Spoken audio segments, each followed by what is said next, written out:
अरे भाई शर्मा जी, हमें लगा आज घर में शादी है, कुछ नाच गाना हो रहा होगा, हंसी ठिठोली हो रही होगी, पर यहाँ तो सब शांत बैठे हैं। क्या बात है भाई, दुल्हन भाग गई क्या? अरे शर्मा जी बोलिए ना, क्या हुआ? अब क्या बताएं भैया, जिंदगी ऐसे ही रिश्तेदारों को खुश करने में निकल गई, पर खुश न कर पाए। 1 घंटे बाद बारात जाने को है, कोई कह देगा आज इस घर में शादी है, इधर हमारे लड़के की शादी है, उधर हमारे जीजा नाराज होके बैठ गए हैं, गुस्से में मंडप उखाड़ दे रहे हैं। क्या करे, हम बहुत परेशान हैं। अरे झुनझुन, क्या दिक्कत है भाई? उधर डीजे वाला कह रहा है बारात जल्दी लेके निकलना, 10 बजे के बाद डीजे नहीं बजेगा, सरकार ने रोक लगा रखी है। क्या बताएं भाई।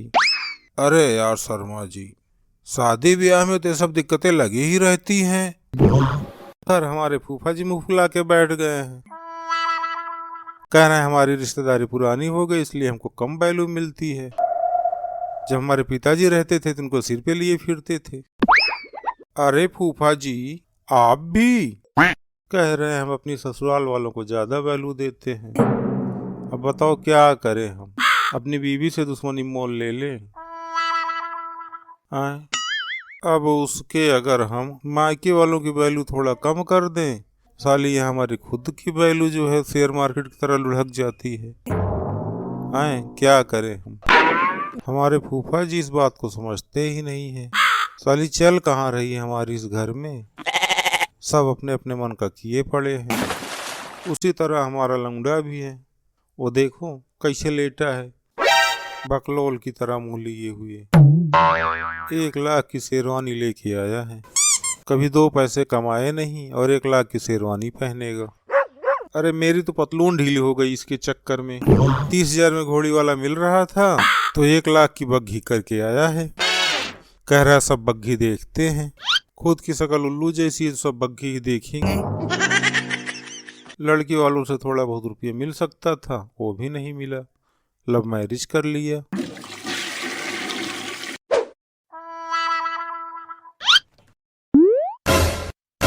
अंडरवियर की शर्ट पहना है तुम? तो क्या है कि हमारी अंडरवियर फट गई थी तो तुम्हारी चाची ने उसकी शर्ट बना दिया, जो एक बार हमने इनकार किया पहनने से तो हमको मारने दौड़ पड़ी। क्या करते, पहन आए हम, देखो पीछे फटी भी है। अगर हमारे लड़के को अभी के भी नया कपड़ा नहीं मिला तो हम मंडप उखाड़ लेंगे, बता दे रहे हैं। बताओ, हमारे लड़के को एक जोड़ी कपड़े तक नहीं मिले, इतनी गरीबी आ गई इस घर में। वहां राजू की मम्मी अब तक सदमे में है। ये बताओ, इकलौते भांजे को एक जोड़ी कपड़े तक नहीं दिलवाए। अरे दिलवाए देंगे जीजा, गलती हो गई हमसे, जा रहे हैं लेने। नहीं, हमारा मूड हो गया बहुत खराब, कपड़े से हमको शांति नहीं मिलेगी। हमारे लड़के को चाहिए सोने की चैन। अरे जीजा, हमारी तो वैसे ही लीद निकली जा रही है, अब हम सोने की चैन कहाँ से लाएं? कपड़ा दिलवा दे रहे हैं ना, जा रहे हैं हम लाने। अब हमारे लड़के को सोने की चैन चाहिए बस, और हम कुछ जानते उनते नहीं है, नहीं तो हम ऐसे ही मुंह फुलाए रहेंगे पूरी शादी भर, समझे कि नहीं? सोने की चैन तो नहीं दे पाएंगे, इतनी हमारी औकात नहीं। तो देख लो, पूरी शादी में तुम्हारी ऐसी फजीहत कराएंगे, ऐसे ही मुंह फुलाए घूमेंगे, और जब तुम्हारे रिश्तेदार पूछेंगे तो बताते फिर ना। फिर बताओ, हमारे लड़के को कपड़ा तक नहीं दिलवाए और पैसा भर भर के खर्चा हो रहा है शादी में, और हमें जो कपड़े दिए वो भी रद्दी, एकदम 3rd क्वालिटी, कहीं से मिले मिलाए दे दिए होंगे, नए तो हमको लग नहीं रहे हैं। अरे भाई, अब हमें पूछ ही कौन रहा है इस घर में जो हम खुद से कुछ बोले। हम तो पुराने हो गए, अब कहाँ हमारा वक्त रह गया है। अरे फूफा जी, कहाँ है तुम भी दिमाग खराब किए पड़े हो, कौन नहीं पूछ रहा है तुमको? अब क्या तुम्हारे पीछे पीछे घूमते फिरे? काम धाम न करे, शादी विवाह का घर है, कितने सारे काम रहते हैं। अरे 1 घंटे से आके बैठे हुए हैं, किसी ने चाय तक नहीं पूछा।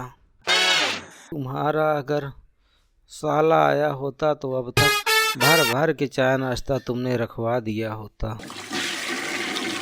अरे कौन पूछ रहा है साले को?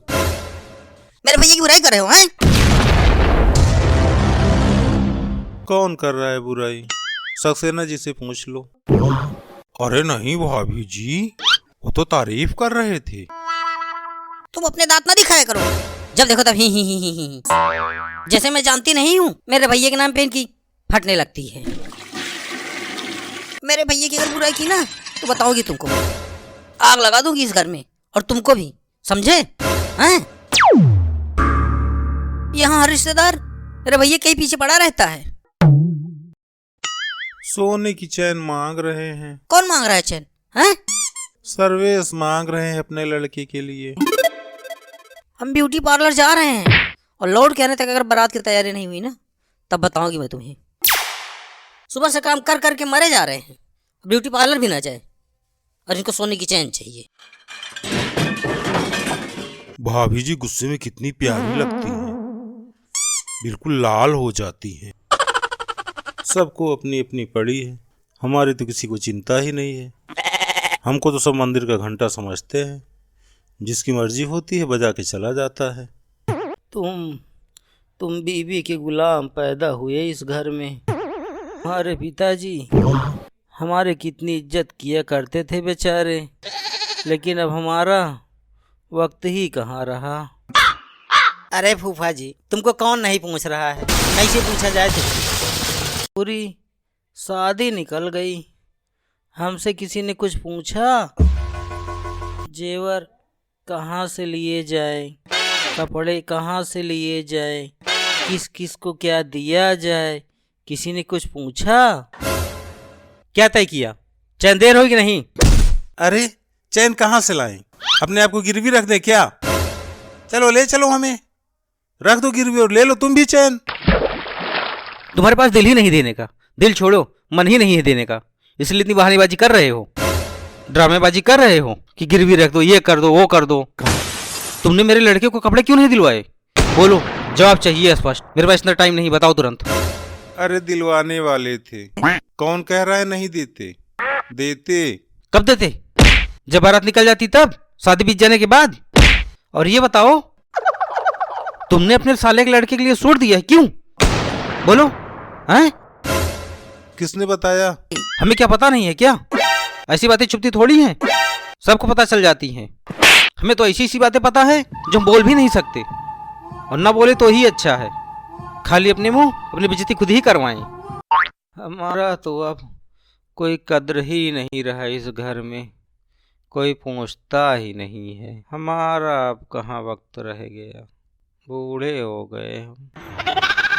अरे तुमको अपने वक्त की पड़ी है, इतनी देर से सुन रहे वक्त वक्त वक्त, और यहाँ हमारे लड़के को कपड़े तक नहीं दिलवाए, सोने की चैन मांग रहे वो भी नहीं दिलवाए, और तुमको अपने वक्त की पड़ी है।